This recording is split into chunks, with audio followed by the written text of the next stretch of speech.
nosso convidado de hoje, Xará, tem meu nome.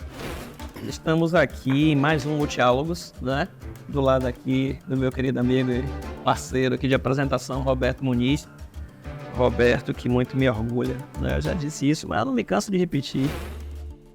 Roberto, hoje, nosso programa está simplesmente sensacional. Sensacional. Sensacional. Rapaz, sensacional. Rapaz, o programa hoje promete demais. A gente vai ouvir aqui muita coisa interessante da história da Bahia, da política da Bahia.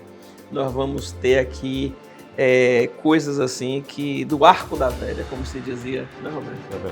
É verdade. A gente vai ouvir coisas de quem tem uma patente alta. Tudo bem?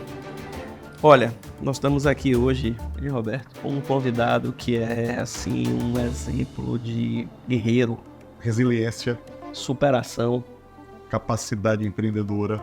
Rapaz, o cara é uma fera. Nasceu aonde? Estudou aonde? Estudou aonde? Foi esse começo aqui? Esse começo. Foi para Salvador? Salvador, né? Eu sou nascido em Salvador, sou terapolitano. Muita gente não sabe, né? Achavam até pelo nome que eu vim de outro estado. Mas Certo. toda a minha vida pessoal e profissional ocorreu na Bahia. Quem é Carlos Falcão? Como é que você começa a se perceber na sua infância crescendo? Como era você menino? Olha, como dizia minha avó, eu era um menino traquino. Menino traquino, conhece essa... Onde você nasceu? Eu sou natural de Salvador. Eu nasci em 83, aqui em Salvador. Filho de João Jorge e Rízia. Meu pai, filho de Jorge Amado. Mas, pegando memórias, Coronel, sua infância nasceu aonde? E tem uma curiosidade aqui de todos nós. Todo mundo quer saber. De onde é que veio esse nome, Coronel? Mas começa Olha, aí. eu nasci em Coração de Maria, 100 quilômetros daqui de Salvador, cidade que eu batizei já de Mary Hertz. Quando alguém pergunta em Brasília, você nasceu onde? Mary Hertz. Coração de Maria. Entendeu? Então eu até vou dar um apelido novo à cidade. Gostei. Você nasceu onde? Eu nasci aqui em Salvador, no Tororó, ali Tororó. do lado da igreja do Tororó. Próximo aqui à Tribuna da Bahia. Exatamente. Nasci ali, minha mãe é professora primária, é importante, né? Dona Aldair, está me ouvindo lá. Minha Guerreira. Guerreira. Essa é ela. 94 anos, faz agora em janeiro, 10 de janeiro. É a filha mais velha de 13 irmãos.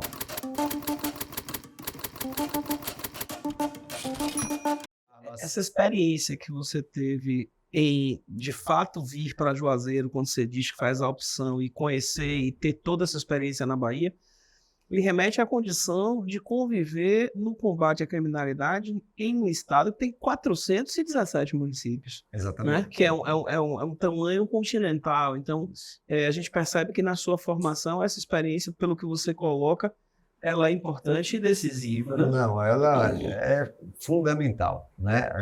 Eu digo assim que esse primeiro contato, a primeira equipe, se a gente soubesse, todas as pessoas soubessem da importância do primeiro chefe, da primeira equipe de trabalho na formação profissional da pessoa que se apresenta para qualquer tipo de trabalho, seja público ou privado, né? E tanto que por isso que eu sou muito chato no sentido de sempre recepcionar da melhor forma possível aquele primeiro policial. Claro. De colocar próximo deles pessoas de referência, pessoas que possam passar o que é ser policial, possam passar experiência, possam passar vocação, possam efetivamente contribuir na formação profissional daquele policial. Porque ali, eu costumo dizer, foi o primeiro chefe, foi a primeira equipe com que eu trabalhei, que foi fundamental ao processo, ao meu processo, a minha chegada até esse momento, né? O trabalho integrado, né? Por isso que eu falo, a gente não faz nada sozinho. Claro. A gente, tudo, ainda mais em segurança, a gente tem que efetivamente trabalhar com todas as forças, trabalhar com todos, sem qualquer tipo de vaidade, respeitando a todos, mas trabalhar em conjunto em prol da segurança, né? Em prol daquele objetivo principal, que é justamente combater a criminalidade. Desdobrando os 3 Is, né? A gente tem que trabalhar com integração. Então, integração entre as forças de segurança do Estado e as forças de segurança do Estado e as federais. Então, isso aí a gente já está fazendo, né? Constituição da FICO, Força Integrada do Combate ao Crime Organizado, onde no mesmo ambiente trabalham policiais federais, rodoviários federais, militares e civis. Esse grupamento FICO, ele já existia? Existia em outros estados, Certo. né? Mas agora, este ano, conseguimos implementar na Bahia, né? E está sendo implementado também em outros estados da federação. É uma premissa aí que está sendo realizada em toda a federação. Então, por quê? A gente tem que trabalhar unindo forças, mas não só unindo forças, trabalhando com informações. A gente tem que compartilhar informações, né? E isso aí já faça um link também com a inteligência. Porque às vezes a Polícia Civil tem um pedaço do dado, a Polícia Militar do lado e a Polícia Federal do outro lado, um pedaço do dado, né? Isoladamente, eles vão demorar muito mais tempo para chegar naquele objetivo, que é alcançar a liderança, descapitalizar organizações criminosas, né? Ou prender facções criminosas, né? Meios de facção. Então, a gente coloca no mesmo ambiente, dividindo essas informações. E como você já teve experiência também administrativa, além de compartilhar a inteligência e as informações, você também pode compartilhar recursos humanos, materiais. Isso é fundamental, é fundamental. Então, a gente integra no sentido total da palavra, né? E assim, não só a integração é tão ampla, porque ela não envolve só as forças de segurança. Elas envolvem as forças de segurança e a comunidade, as forças de segurança e a imprensa, as forças de segurança e a sociedade civil organizada, né? Em parcerias que já estão sendo desenhadas ou em ações que já se concretizam para uma união de forças num propósito específico, que é a segurança pública, né? A comunidade numa aproximação de confiança. E aí eu cito sempre o Disque Denúncia 81, que é um canal de anonimato que vem sendo cada vez mais utilizado pela população para passar informações. 181 para as forças de segurança, né? O nosso Disque Denúncia. A imprensa com essa comunicação e demonstração das informações do dia a dia, né? Com críticas, com sugestões, com informações, efetivamente, com respeito no lidar entre as forças de segurança. E não só isso, com os municípios. Eu entendo a importância das guardas para o sistema de defesa social, né? O município, municipais, exatamente. Para o município também, lógico, para o ordenamento do solo, para a iluminação pública, né? O setor privado também para, eventualmente, instalação de sistema de monitoramento, câmeras naquela região, contato, aproximação com as companhias locais, aquele contato direto. Então, esse diálogo tem que ser permanente, né? Esse diálogo tem que ser permanente e tem que ser cada vez mais fomentado, né? E desenvolvido, para que a gente possa crescer e criar os elos. A gente não pode ficar uma rede, a gente não pode ficar em ilhas. A gente tem que construir pontes. É interessante isso, secretário, porque a gente vê isso comumente, né, todos os dias nos jornais, uma tentativa de fazer com que isso aconteça. Quando o senhor coloca isso, posiciona assim, os meios de comunicação para colaborar ainda mais, já que são instrumentos importantes da sociedade nessa construção dessa rede que o secretário aqui coloca como uma necessidade da sociedade. É isso. Aí eu queria pegar uma coisa que o senhor falou sobre a questão das escolas, né, a segurança nas escolas. Tem uma pesquisa no Instituto do Pense, né, que fala sobre a saúde, né, que 17,3% dos estudantes consultados relataram que faltaram à aula por algum tipo de falta de segurança nas escolas.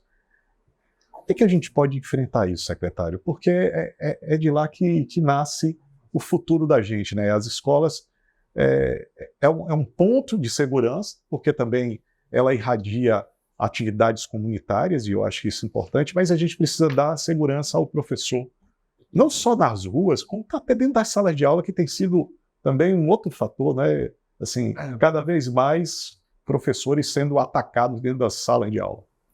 Aí eu volto de novo à integração, né? A gente vem trabalhando muito de forma integrada com a Secretaria de Educação, para que a gente possa, dentro de um comitê que foi criado, Comitê Intersetorial de Segurança nas Escolas, a gente estar mais próximo da comunidade escolar, acadêmica, universitária. Lógico, respeitando aquele espaço, Certo. que ao contrário, é fundamental, é um local de ensino. Eu costumo dizer o governador Jerônimo... É proteger, né? É proteger, Não é é- aproximar, estar à disposição em qualquer evento que haja de preocupação na escola ou de risco à escola, é estar à disposição para um acionamento rápido, com uma pronta resposta, né? E não só isso, fazendo uma conscientização também dos danos que se tem a partir da regimentação de jovens, de crianças, adolescentes e jovens pelas organizações criminosas, né? Então, é aproximar para mostrar que aquele é um caminho danoso, prejudicial. Desincentivar. Desincentivar o totalmente o jovem, né, desse assédio que as facções criminosas fazem nos nossos jovens. A gente tem um folclore aqui em Salvador, né? Em Salvador, Ave Maria, quanto folclore tem em Salvador. Mas é muito comum, meia-noite em algumas localidades, tocar foguete. E aí, o que o pessoal faz? Diz que, normalmente, o pessoal fala, olha, são os traficantes porque a droga tá chegando.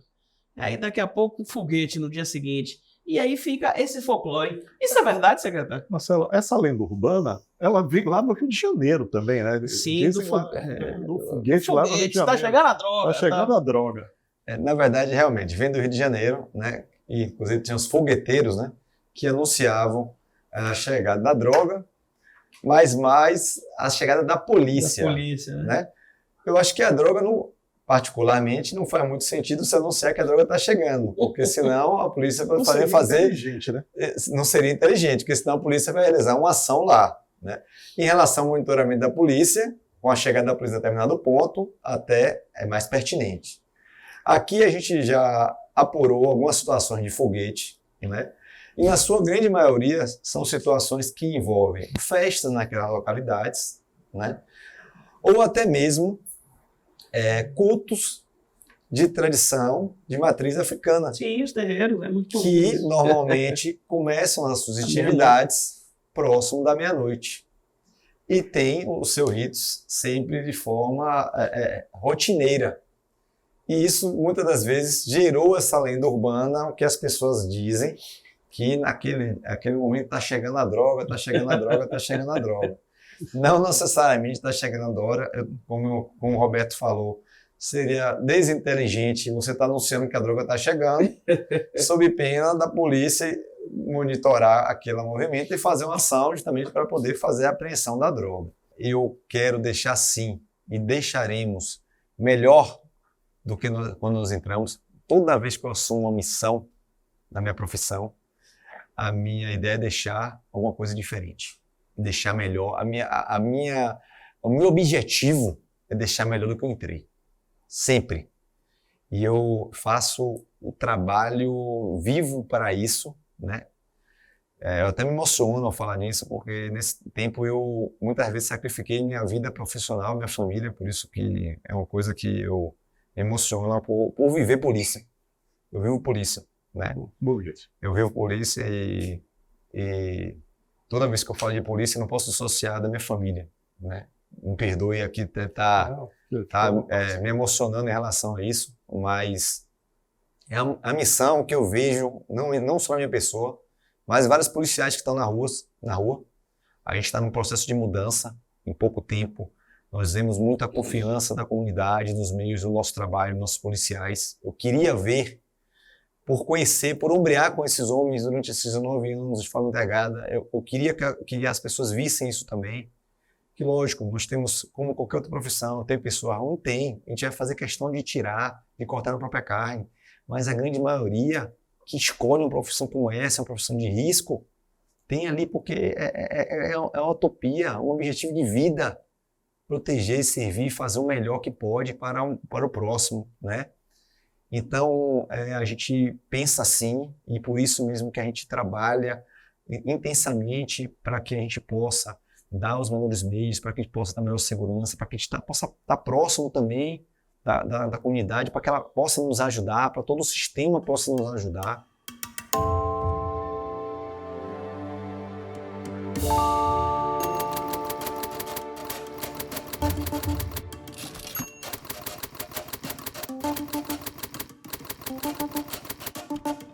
Como é que você avalia a economia brasileira hoje?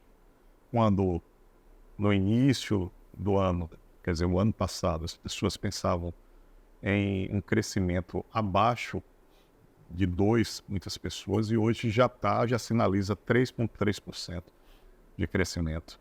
E uma inflação, apesar dos juros altos, uma inflação controlada abaixo de 5%. Como é que você vê a economia brasileira, Paulo?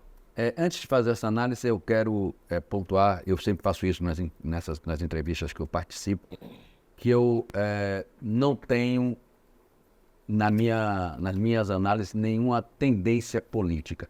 Eu não me considero, eu não sou nem Lula nem Bolsonaro, muito pelo contrário, né? Eu sou baiano, sou a Bahia, sou os nossos negócios, sou meus amigos, e então eu me sinto muito confortável para fazer análise, porque ela não tem nenhum componente A gente percebe político. isso, você nunca teve...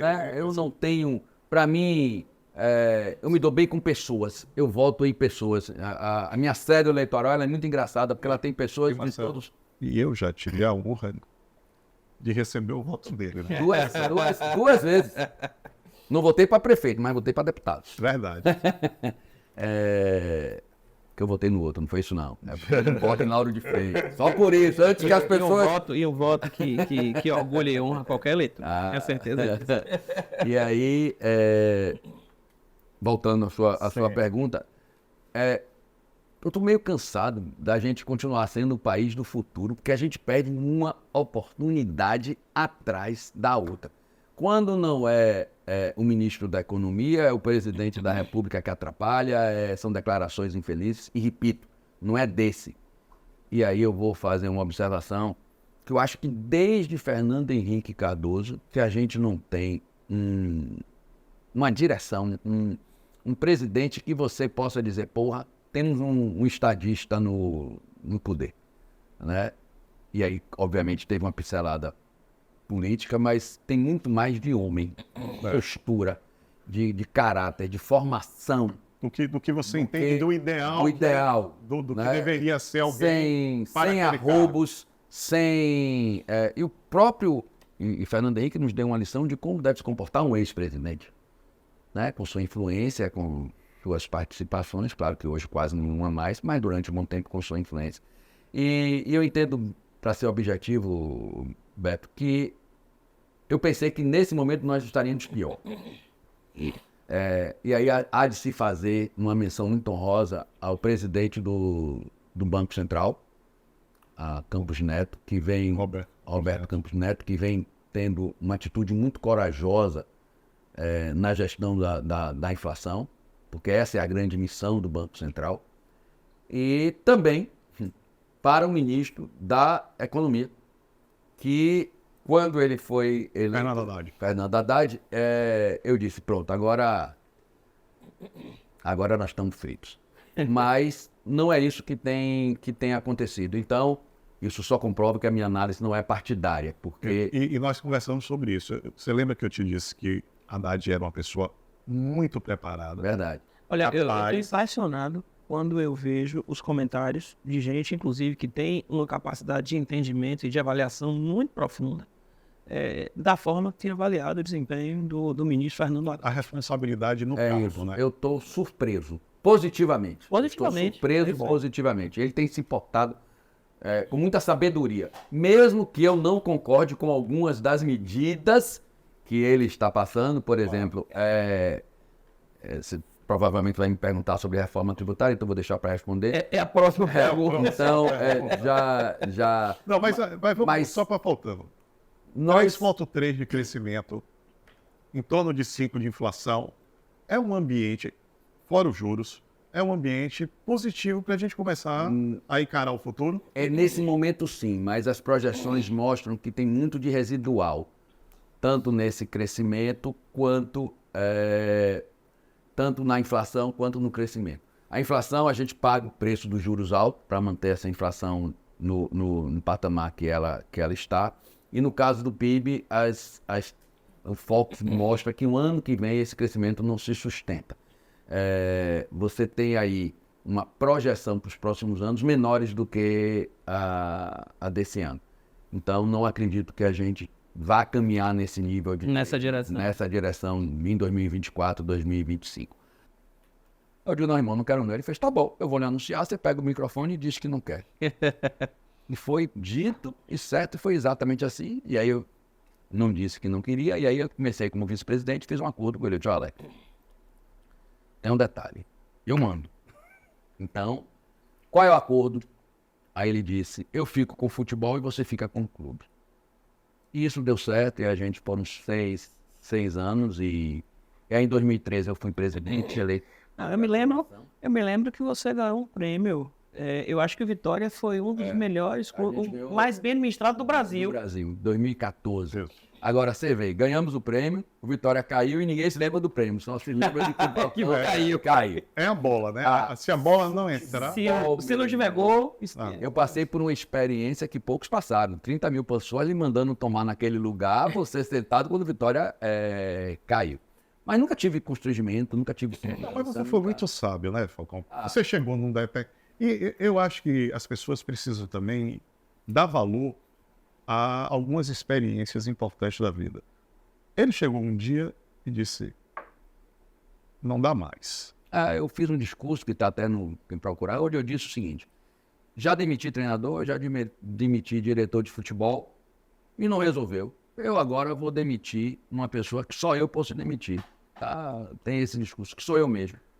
Então, não entregou, o clube estava, aí fiz uma carta onde isso tem disponível aí, né, para lugar, onde eu saio listando a situação do clube naquele momento. O Vitória não tinha um empréstimo, imagine, o Vitória não tinha, em 2014, uma antecipação de 2015, saí em 2015, entrei em 2013, o Vitória não tinha uma antecipação de receita, o Vitória tinha todas as certidões, o Vitória não tinha uma cota de TV antecipada para anos subsequentes, o Vitória tinha todas as certidões negativas, Vitória tinha patrocínio, Vitória da Caixa, Vitória tinha nenhum título protestado, mas caiu.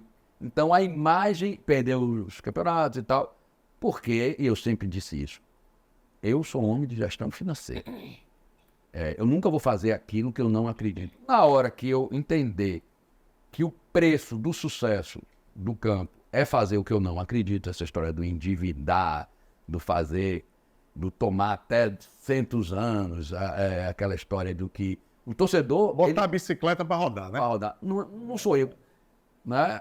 Eu precisava, a gente precisava ter ganho para que aquele modelo desse certo. Não ganhou, automaticamente o modelo está errado. Então, o que é que faz a pessoa que acredita naquele modelo?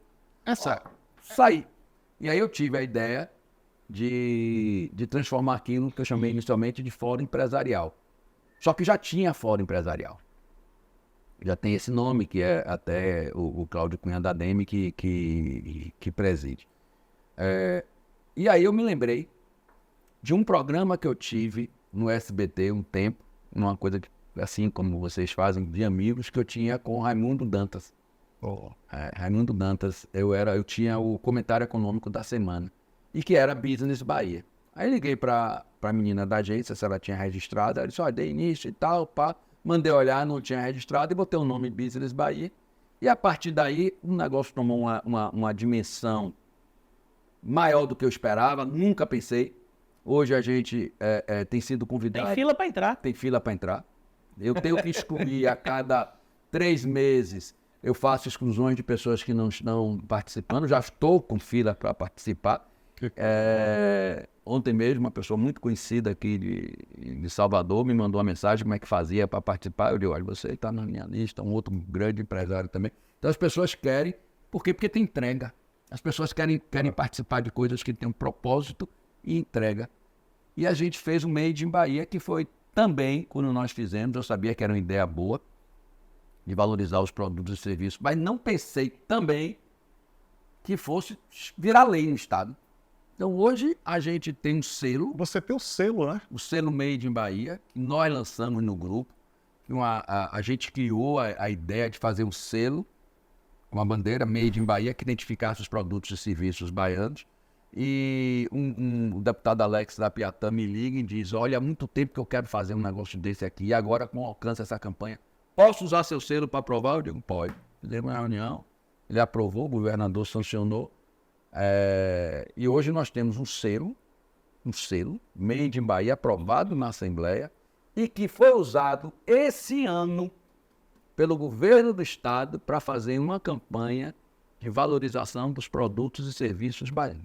Quer dizer, então nós temos um selo lançado no Business Bahia, que virou lei e virou mote de campanha do governo do Estado. O que você sonha em deixar para as próximas gerações? Legal. Legado. Eu tenho falado muito sobre isso nos eventos que a gente participa, algumas palestras, que eu acho que o Business Bahia se transformou no meu propósito. Não foi fundado para isso e hoje é o propósito. Eu invisto nisso, eu invisto. E acho que o Made in Bahia será um legado, Marcelo.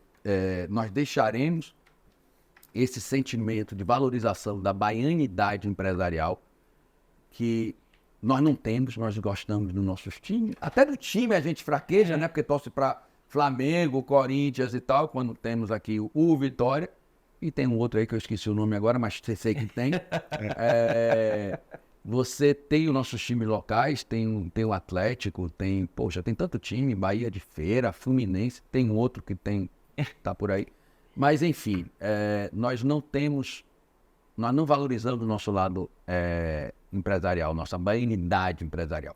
Então, se eu puder, eu sonho em deixar o Made in Bahia maior, onde eu fico muito feliz quando eu vejo produtos, minha esposa foi aquela que faz supermercado, que ela manda tirar as fotos. Olha aqui que eu vi vários produtos com o selo, sites com selo, eventos. A gente vai para um evento da Anshan, por exemplo, a Câmara de Comércio dos Estados Unidos, está lá o selo Made in Bahia, vai para seminários, vai para empresas, enfim. Então eu acho que esse será um bom legado, as pessoas valorizarem os produtos e serviços baianos. Eu acho que para a sociedade será isso. E para a minha família, eu espero que meus filhos tenham orgulho dos ensinamentos e do exemplo que o pai deu.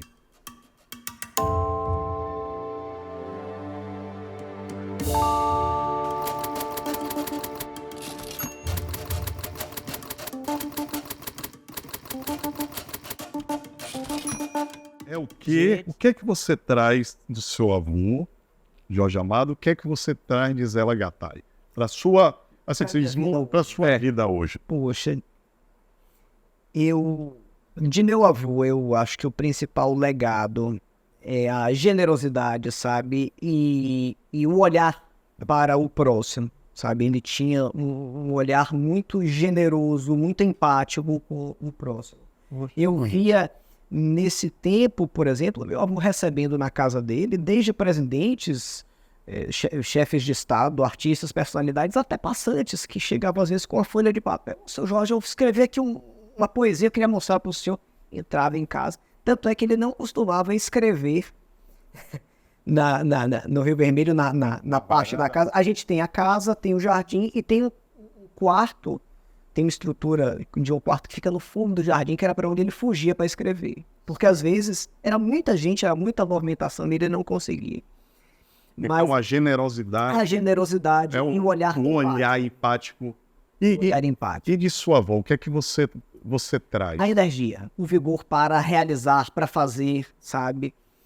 A negação de se conformar com aquilo que me impunham como limite. Minha avó foi uma mulher das mais admiráveis que eu conheci.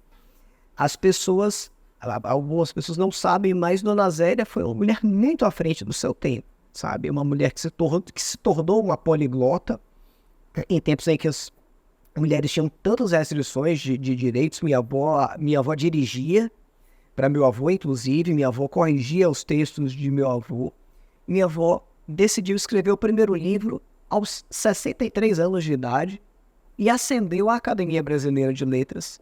Então ela foi uma resposta, de certa maneira, à sociedade no sentido de que a idade, o sexo, isso não limita as pessoas, desde que haja força de vontade e, sobretudo, a ideia de fazer as coisas acontecerem, a determinação. Então, assim, a determinação, a garra de minha avó é muito admirável. Roberto, eu queria saber assim, quando é que você percebeu pela primeira vez que a literatura tinha um valor? Tanto um valor que pode ser traduzido como dinheiro, monetário, certo? Que é uma pergunta que a gente quer sempre. Onde nasce o empreendedor do trabalho? E um outro valor social. Quando foi que você despertou isso sobre a literatura? Eu comecei a fazer conexões no tempo de escola mesmo, sobre que os livros que nós utilizávamos como referenciais de literatura, eles tinham uma conexão com os fatos históricos que a gente estudava em outras disciplinas. Então, por exemplo, você lia Menino de Engenho e você ia estudar história, você via o ciclo da cana-de-açúcar completamente conectado com aquilo. Eu falo, poxa, a literatura, ela não é apenas para entreter, mas ela também instrui, ela também educa. Ela também educa. Quando eu li na escola, porque fazia parte do quando eu li Capitães da Areia, poxa, aquilo abriu minha mente de forma absurda. Eu falei, poxa, isso que está sendo escrito reflete uma realidade social que na década de 30 já era presente, que está presente até hoje e que chama atenção para uma série de questões sociais que são importantes da gente compreender. Claro. Sobre como enfrentar, sobre como resolver, sobre como se posicionar socialmente em relação àquilo. Então, quando na escola eu comecei a fazer essas conexões, isso eu imagino com 10, 12 anos, isso começou a fazer muito sentido. E o valor financeiro? Pois é, eu tenho uma visão muito privilegiada em relação a isso, porque eu fui neto e convivi com alguém que vivia de literatura, com um autor que está entre as grandes referências da literatura brasileira em termos de inserção no mercado, inclusive internacional, em termos de tradução para outras línguas, em termos de vendagem de livros. Então, para mim, a literatura, ela foi, ou era um caminho que poderia me dar, sim, um respaldo financeiro para você fazer algo grandioso com aquilo, que aquilo representasse efetivamente uma fonte de renda para você. Mas a minha visão foi muito específica, mas, infelizmente, até por uma questão de educação, as pessoas que, de um modo geral, trabalham com literatura, elas têm muita dificuldade em relação a sobreviver de venda de livros. Meu avô era exclusivamente escritor, ele não fazia outra coisa. Aí fala que às vezes ele conversava com os personagens, ele dizia que sonhava e tal. Aí às vezes vocês perguntavam, e isso assim? Sim. Conte essa história. Teve um fato interessante, que foi... Desculpa, só para fechar isso, ele dizia que o escritor, ele não nasce pronto, ele vai se desenvolvendo. Jorge Amado, no começo da sua vida literária, e o Jorge Amado já, o escritor maduro, são escritas completamente diferentes. Então ele veio aprimorando. Então ele entendia que aquela rotina diária era o que levava ele a ser um escritor cada dia melhor. As pessoas pensam que era apenas uma inspiração e já sai. Não. Tudo depende de você ter uma rotina e um objetivo. Mas, às vezes, ele criava e começava a contar história sobre o que ele estava escrevendo e vinha os insights e tal. Ele estava escrevendo Dona Flor e seus dois maridos, na época, e aí, contando a história, não tinha concluído ainda, e minha avó, e aí, Jorge? E Dona Flor vai ficar com quem? Vai ficar com o Teodoro? Vai ficar com o Vadil? Por quem é que ele vai ficar? Ele falou, não sei, ela ainda não me falou. Ela ainda não me falou. Não sei. E aí, teve um belo dia que ele acordou de manhã. Zélia, isso é uma coisa. Dona Flor. É uma safada, viu? Ela vai ficar com os dois. Eu também dizia que os personagens tinham vida própria. Não, e ele tratava como se eles existissem. Efetivamente. Ou Conversava seja, com ele. eles viviam no entorno da mesa de vocês, né? Efetivamente. Tem uma história engraçada do livro Tieta, porque no livro dizia que Tieta que dominava a arte do sexo, etc. E tal, e falando, não, Tieta, ela dominava a arte do Ipsilone, que era uma posição sexual, etc. E tal. Mas ele só fez colocar no livro, né? Aí acontecia muito em lançamentos, em seminários e tal. O pessoal, como é o Ipsilone? Aí, não sei me informar. Eu nunca experimentei, infelizmente, da cama da Tieta. Então eu não sei, ela que dominava isso, mas eu não tive essa oportunidade. Então eu não sei lhe dizer como é que era. Jorge, eu tive a oportunidade de viver um momento muito rico que foram as comemorações pelos 100 anos de Jorge Amado, né? Que se foi com 89. E aí nós todos, a sociedade brasileira, baiana, fez várias homenagens, várias situações. Aí eu me lembro que a Tribuna da Bahia, naquele momento, fez uma exposição de pintura ao lado do nosso querido Henrique Passos, que é um impressionista acadêmico, eu reputo como um dos melhores vivos hoje na história, né, que é baiano, que pouca gente conhece, mas muita gente tem suas obras, né? E Henrique pintou 32 telas naquele momento, onde ele retratava a imagem dos lugares que inspiraram Jorge Amado a escrever seus livros. Né? Foi assim fantástico. E aí a gente difundiu e teve uma coisa extraordinária que eu queria que você contasse. Eu fui um espectador privilegiado daquele momento que eu fiquei impressionado com o que aconteceu. Levanta um cidadão e faz uma abordagem, Jorge Amado Neto fazendo uma palestra exatamente sobre essa trajetória, sobre a homenagem dos 100 anos. Em que local? No Pelourinho, na Casa do Beni. Na Casa do Beni. Então, nós tínhamos um público lá fantástico. E aí, e várias lideranças, e várias pessoas, e intelectuais e tal. E um cidadão levanta e diz assim, olha, não é só homenagem não. Não é só homenagem não. Eu, por exemplo, tenho uma restrição muito grande, porque eu acho que o seu avô levou a imagem da mulher baiana de uma forma prostituída para o mundo.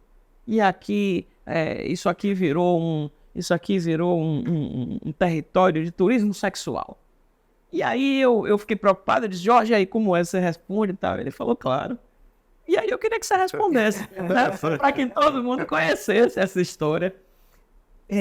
Eu penso que às vezes as pessoas falam algo que elas ouvem falar e sem muito conhecimento de causa. Nessa oportunidade foi uma situação atípica, a gente estava num ambiente bastante descontraído, bastante amigável, as pessoas participando, os palestrantes lá também, falando sobre Jorge Amado. E nosso camarada levantou da plateia e jogou esse pombo sem asa. A gente falou, e aí? Vai responder para o nosso amigo. Eu falei, olha, meu amigo, obrigado pela sua participação, é sempre importante que a gente participe, mas eu acredito que você só conheça Jorge Amado daquilo que você assiste nas novelas dos filmes que passam na televisão. Mas eu acredito que você ainda não tenha lido Jorge Amado. Porque quem lê Jorge Amado pode fazer uma pergunta como essa. Você já leu Jorge amado? Ele deu uma ciscada assim pro lado, pro outro, alguma coisa. Como é que é alguma coisa? Poxa, porque Jorge Amado foi um escritor que colocou as mulheres numa situação de absoluto protagonismo. Sempre como figuras fortes. Você pega os personagens principais de diversos livros de Jorge Amado são figuras femininas. Tieta Dona Flor, Gabriela, Tereza Batista, Dora, Rosa Palmeirão são mulheres fortes, são mulheres que assumiram posições de liderança e, sobretudo, que não se curvaram às opressões sociais de uma sociedade, de um contexto completamente machista. Adverso naquele momento. Sabe? E que conseguiram, dentro das limitações que tinham, vencer essas barreiras. Então, pelo contrário, Jorge Amado foi um escritor que se preocupou em dar voz a essas mulheres, essas figuras femininas, e a denunciar os absurdos que eram cometidos contra as mulheres. Então, a sua visão, no mínimo, está equivocada, mas eu recomendo fortemente que você leia Jorge Amado. Inclusive, eu faço questão de presentear por ele Jorge Amado para você ter acesso a isso, etc. Eu vou agradecer muito, você vai gostar com a experiência. Mas não deu tempo, que terminou ele rapidamente. E o livro se encontra aguardando você. Pois é, Sai. finalmente, se você... 11 anos se passaram, mas ele continua separado lá.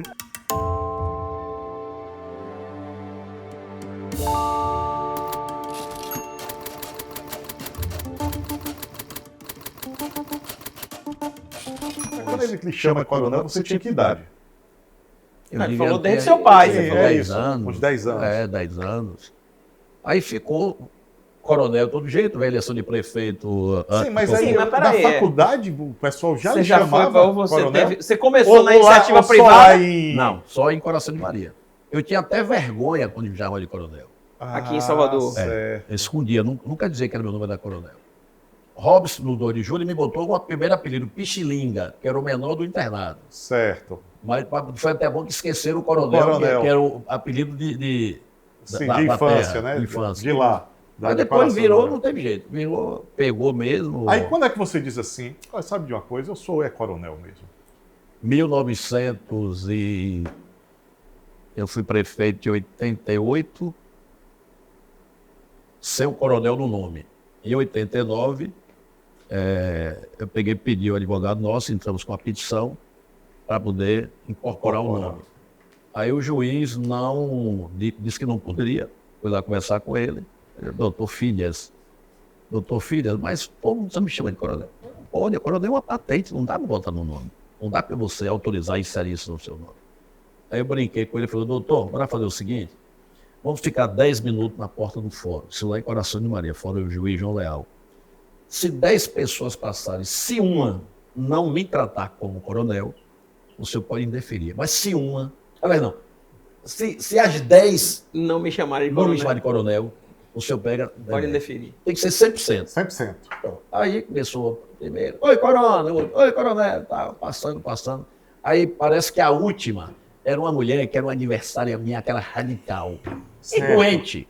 Eu falei, me lasquei, no último Não vai dar quesito, unanimidade. não vai dar unanimidade, vou perder o apelido. Aí ela pegou, passou para mim, veio, me abraçou. Corona, você jogou duro nessa eleição. Com 10 pontos foi uma adversária ferrenha. O 10º Ou seja, da apuração. a oposição batizou você. A oposição batizou. Aí ele pegou, inseriu, deixou a sentença, trocou todos os meus documentos com a asta pública e tudo, inseriu o coronel no nome, e até hoje. Mas aí veio o CETEL, veio, como eu falei com vocês, veio Petrobras. Aí Construção. Construiu foi, já era uma gatinha, chamava gata na época. É a gata, é a Era gata. uma gata que eu botei já para trabalhar na CETEL. Certo. Eu estava lá como, vamos dizer assim, estagiário. Estagiário. Aí eu criei a gatinha para poder já emitir a nota para a CETEL. Então, essas coisas que a CETEL não fazia, como boca de lobo, Certo. entendeu? Meio-fio. Então, isso aí... Terceirizava com a gatinha de terceirizava com a coronel. gatinha de coronel. Aí coronel virou Aí, dessa dono de gatinha... gatinha. Depois dessa gatinha, foi para Petrobras com a mesma gatinha. Certo. Aí cheguei a ser, talvez, acredito que naquela oportunidade, aquelas bases para botar aquele cavalinho para puxar o óleo, aquelas bases de concreto que ali, Sim. nós somos campeão daquele ali. Ali nós temos muito aquelas bases aqui na Bahia. Não eram poucas, não. Aí eu senti o gosto do dinheiro. A Petrobras pagava bem. Pagava bem. E tinha uma vantagem, porque a brita eu trazia da CETEL. Que tem Na uma pedreira laje. até hoje. É. Tem até hoje. Então, como eu não tinha dinheiro, não tinha crédito, nãozinho, abri o crédito, eu trazia a brita, Fazia. só para afiar no cimento. Ali um blocão de concreto. É. É. Entendeu? Alugava betoneira, você lembra de de Guerra e de Rony Joy. Joy. Aluguei muita betoneira com o Joy. Joy. A Petrobras, naquela oportunidade, muita betoneira. Poxa, não era o nome da empresa dele. Mas vamos lá. Da pedreira? Não, de Joy. Moca? Moca, exatamente. Bem lembrado. Existe hoje, eu nem sei. Acho que não. sei, Acho que E acho não. tinha não. Milton. Na verdade, minha amizade não era nem muito com o Joy, era mais com o Milton. Eu trabalhava com o Joy, era meio sócio de Joy, mas tinha participação. Então, ainda veio. Aí, quando eu senti o sabor que ganhar dinheiro era bom, e o sabor não era isso, não era ganhar, era gastar. Eu tinha um trauma de meu pai, Do que era um seu homem pai. que tinha dinheiro, mas não Mas gastava. não gastava. Então, eu senti que era melhor não só ganhar, era ganhar e gastar. E saber gastar. Eu não sei se eu sabia, mas eu gastava. Não, se não soubesse, não chegava onde Porque chegou. entrava, eu torrava tudo. Eu tinha raiva do dinheiro. Eu tomei raiva do dinheiro, então eu vou me lascar, eu vou me gastar. Vou lhe gastar. Dizem que o Senado é a possibilidade de você chegar ao céu sem morrer, É né? por isso que você está me perguntando, porque você já chegou ao céu, você morreu, você foi senador. Ele sabe do que ele tá falando. Quem sabe é você, né? Você já sabe, né? Hoje não tem esse céu tá tão perto assim, não. Eu acho que na sua época o céu era mais E o perto. gabinete dele tá lá em cima, viu? Tá lá em cima, viu? Eu peguei, foi aquele problema da Dilma, O pé do ruim, né? peguei um período complicado, difícil. Mas eu quero ouvir você, Coronel. Você no Senado, o que é o Senado para você? O Senado, nesses 5 anos, principalmente os 4 anos do governo Bolsonaro, não tenho nenhuma vergonha de falar. Eu consegui muitos recursos para a Bahia. Não foram poucos recursos, não. Eu acredito que devo estar entre os 5 maiores do Brasil. Nunca divulguei isso, mas foi no governo Bolsonaro. Os prefeitos da Bahia sabem o que eu estou falando aí. Ajudei muito. E espero que agora, com a entrada de Lula, ter 8 meses, aí 10 meses, que eu consiga pelo menos superar essa marca do governo Bolsonaro para que eu possa destinar esse recurso também para a Bahia. E até então, tá difícil. Tá difícil, mas ainda quem tem fé tem esperança. Mas Mas o Senado é uma casa que tem um poder muito forte. Não é à toa que Antônio Carlos sempre dizia que era preferível ser senador do que governador. Não sei se, não posso comparar porque eu nunca fui governador, mas você cria um rol de amizade com pessoas influentes no Brasil, isso é muito bom, isso é um patrimônio.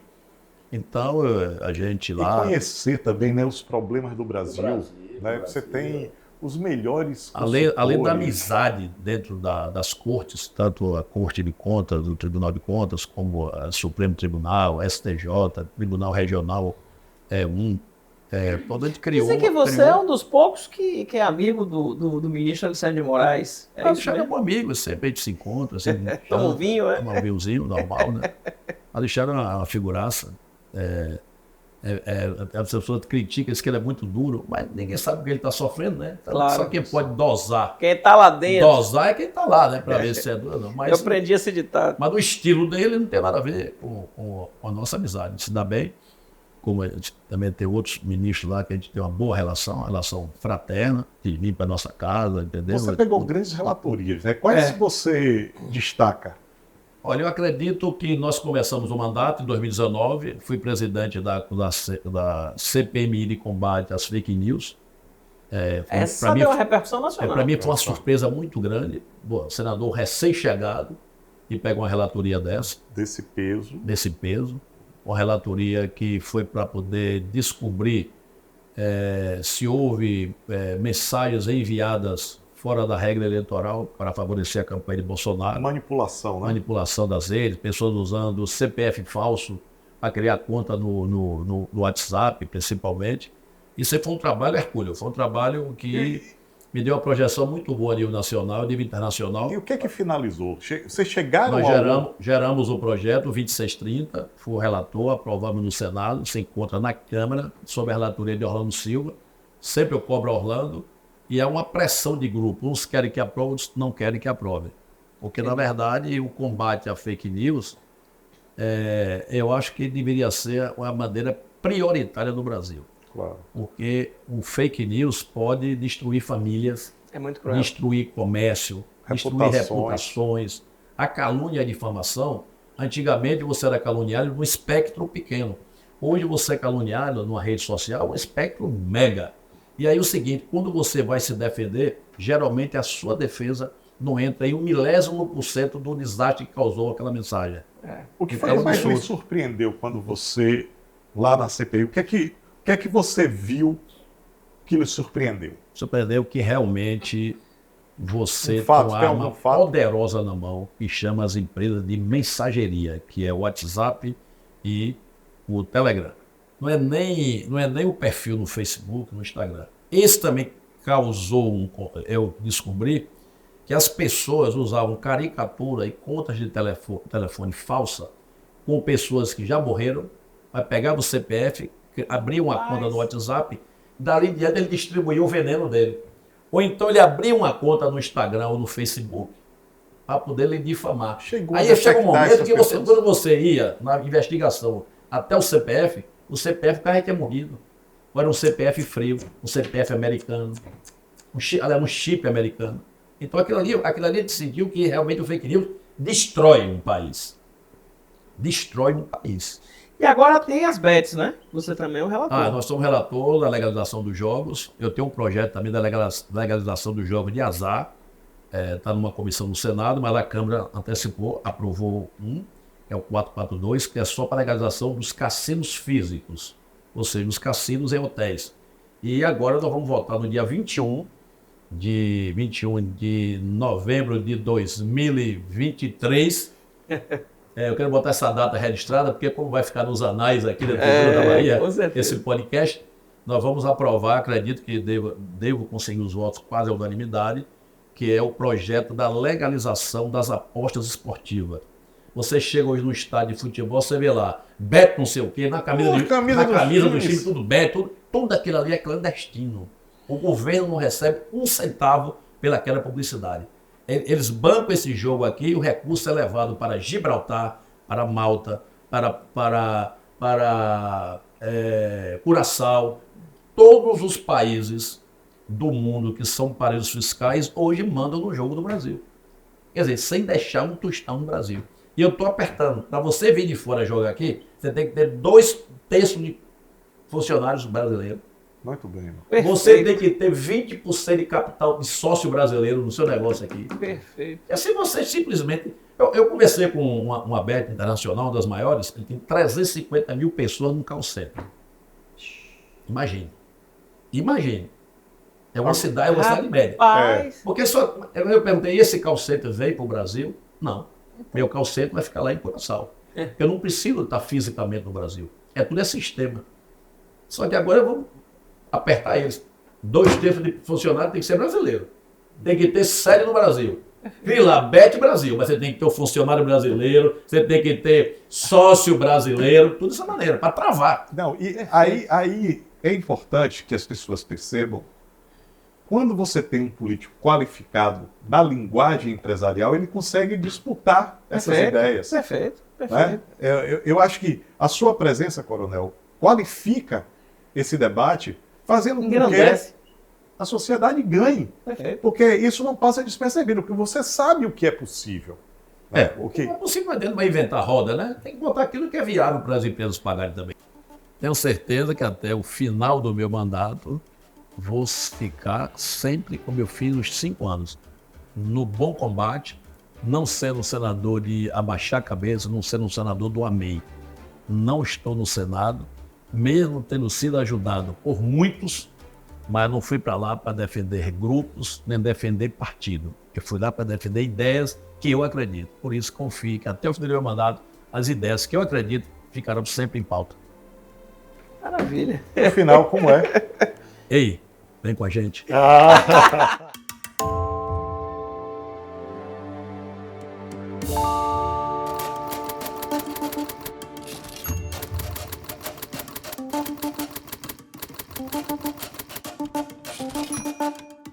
Você diria que o polo petroquímico de Camaçari foi o divisor de águas em sua vida? A vinda do- Não, eu diria que o divisor de água da minha vida sou eu. Eu que sou capaz, nós que somos capazes de fazer as coisas. Não vamos transferir nenhuma responsabilidade. Nós estamos dizendo que o Estado pode contribuir. O agronegócio, geralmente, só para você entender. Eu vou dar um exemplo. Mas essa oportunidade que o melhor. Estado lhe Eu vou responder proporcionou melhor. foi um... O Estado da Bahia divisor de sempre águas? esteve aqui. E o Oeste Baiano sempre existiu aqui. Mas precisou vir do Rio Grande do Sul, né? Agricultores, para desenvolver esse maravilhoso mercado que sempre esteve aqui. Então, eu acho que o desenvolvimento iria ao contrário. O desenvolvimento, a educação, o desenvolvimento cultural, ou seja, a transformação de assumirmos as nossas responsabilidades, desenvolvermos, valorizarmos o empreendedor, o talento empreendedor, as pessoas que querem produzir, agradecer, aplaudir. Essa é a diferença. Eu diria que sim. Eu diria que a capacidade de empreender, nossa, e nós temos várias pessoas que são empreendedores, precisam ser enxergadas, valorizadas, aplaudidas, reconhecidas. Somos nós, quem tem capacidade de empreender, coragem de empreender, talento empreendedor, é que vai fazer um país próspero e rico. E os outros precisam também desenvolver esses talentos, ter oportunidade para poder também sentir o sentimento de pertencimento e unidade, por exemplo, uma pessoa jurídica. Né? Mas vai chegar, fica à vontade. Mas o alavancador disso foi o Polo, foi o que você colocou aqui. O Polo de Camaçaria não foi o Polo de Camaçaria, surgiu a oportunidade de um jovem, vamos lá, você vai ver a resposta bacana essa, de um jovem lá com 19 anos de idade que sequer tinha uma formatura, tinha um curso superior, porque não acabou. A gente não, eu nem falei, mas eu fui jubilado. Eu não terminei o curso de direito. Não, eu não tive curso de direito, eu fui jubilado, eu não lembro o que eu falei. Trabalhando, casado, com problema familiar e tal, eu larguei a faculdade. A empresa crescendo, ganhando dinheiro, eu larguei a faculdade, então eu não fiz curso superior. Eu fui desenvolvendo, você entendeu agora? Ou seja, é um self-made man. aí você se vai construir. desenvolvendo, exatamente, você vai construindo a sua empresa. E com a certeza absoluta, eu não tinha competência para gerir, para ser CEO de uma empresa tão grande quanto eu estava construindo. Eu me lembro muito bem que eu encontrei logo depois de você no aeroporto de Congonhas. Verdade, eu agradeço muito o apoio. E Sempre. você Lá. Você chegou para mim, ele chegou assim para mim e disse, eu disse, pô, Paulo, como é que você tá? Tô firme, mas eu vou resgatar a minha história.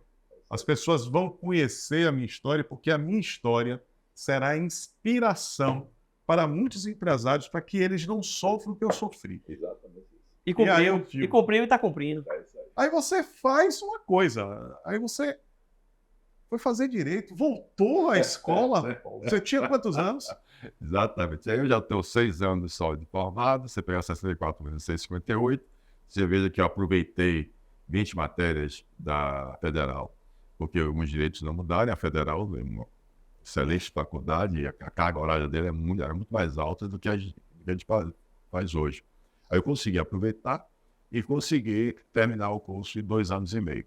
Né? Então, você pega aí 6 mais 8 tal, então isso aí foi 8 anos, 8 anos atrás, 9 anos atrás, você pega 64, 53, então 54 anos, 51 entrei na faculdade, vai me formar, né? Dizer assim que para aí 55 e tal, na faculdade, 55. Aí você faz o direito para se defender e também começa a pensar em promover a consciência cidadã empreendedora. A ideia, como eu tinha dito a você, quando fui jubilado, faltava 7 matérias só para me formar. Eu tinha uma noção, sim, do que é direito. Perfeito. Né? E o que acontece? Como a questão minha era exatamente o inquérito policial, era prender o cidadão com sonegação fiscal, dívida fiscal, e não foi só estender isso à sua família. A perversidade era muito grande. Eu fiquei até achando que eu tinha. Eu digo, quem é meu inimigo? Pelo amor de Deus, é um concorrente? Quem é? Eu sou político? Quem é? Não existe. Né? Que a primeira relação que a gente tem é de revolta. Eu pensei assim, caramba, Claro. eu vou matar esses caras. Quem é que tem que fazer uma perversidade comigo? Mandar fazer minha mulher, meu filho, meu irmão, vai virar minha mãe, mexendo com todos os princípios meus, minha família. Se mexendo com seu filho, sua mulher, com você, o que é que vocês fazem? Se mexendo com sua dignidade, de chamar de ladrão, sonegador, lhe prenderem. Quem lhe prende, quem é? É o próprio poder judiciário, o próprio procurador, o próprio delegado federal. É um absurdo, é uma coisa muito forte para qualquer pessoa de bem. Ainda mais você, quando você efetivamente não deve nada a ninguém. Né? Então aquilo me deixou muito revoltado. É óbvio que é o primeiro momento, como você falou, que me encontrou e tal, o primeiro momento na prisão principalmente, pensamento é de muito ódio. Você vai pensando como é que você vai sair, o que é, como eu não sou de me deprimir, me abater, óbvio que meu pensamento foi perverso mesmo. Eu não tenho como, vai sobrar um. Mas vai virar um serial killer, não ia adiantar, não ia resolver. Aí eu descobri que não. Você tinha outra forma de, É uma estrutura. de fazer a. Eu não tenho inimigo, não é um inimigo. É o sistema está querendo Conspirando contra... o sistema quer mostrar ao povo que tem que pagar, que tem que arrecadar. Histórico isso, essa forma agressiva. Canibal, né? Exatamente, canibal. Então isso aí, canibal, então isso aí fez com que eu disse, não, peraí. Mesmo Pode Estado acontecer que dá com os outros, e a oportunidade, pessoa destrói. jurídica, mas não é Estado, o Estado não deu oportunidade. O fato de ele botar o polo, mas quando ele falou, eu enxerguei, muita gente ganhou polo, todo mundo viu o Instituto de Ponto Químico, como você Não, falou, claro que não. Tem uma formação em química, né? Então, você vai vender verdura, vender o que for, o cara que faz atacadista, supermercado e tal. O que não se pode é se perder o que está na Constituição Federal de 88, né? A pessoa jurídica tem função social. Nossa Constituição, a Constituinte foi feita e baseada e pensada, né? Você pegou o que tinha na França, você pegou os Estados Unidos, então você fez uma Constituição, na minha concepção, das mais evoluídas da época, 88, 35 anos atrás, onde você tem um capitalismo, sim, livre iniciativa, a Constituição cidadã, a liberdade de expressão, onde você tem a propriedade, e você tem o lado social desenvolvido. Todos nós somos iguais, está escrito, gente, já está dominada, já conquistou, independente de raça, gênero, credo, já está lá dizendo isso. Todos nós temos direito à educação pública, saúde pública, segurança pública, acesso à moradia, indistintamente, com eficiência. Artigo 37 da Constituição Federal Brasileira, é obrigação do governador da República, governador prefeito, dar essa eficiência. Só que nós não temos inteligência cidadã, nós não temos consciência cidadã, e principalmente consciência cidadã participativa. A legado que eu quero deixar é exatamente transformar isso aqui num lugar melhor para se viver. Não existe aquela história de céu ou inferno. O céu e o inferno é aqui. A gente precisa entender que a gente precisa transformar isso aqui no melhor lugar. O céu tem que ser transformado por nós. Não vamos ficar pensando em ser bonzinho para depois que ir para um lugar melhor. Não, a gente precisa transformar aqui. Porque aqui vai ficar a nossa eternidade. Nossa eternidade está nos nossos filhos, nossos netos, aí das pessoas. Porque a gente vai. Mas nós vamos ficar através nossas descendentes, as pessoas que vão vir aqui, eles merecem que a gente lute por eles. Como as pessoas lá atrás lutaram pela gente também, a gente não sabe, mas lutaram pra caramba pra gente estar aqui até hoje. Eu sou do meu amigo aqui de carro.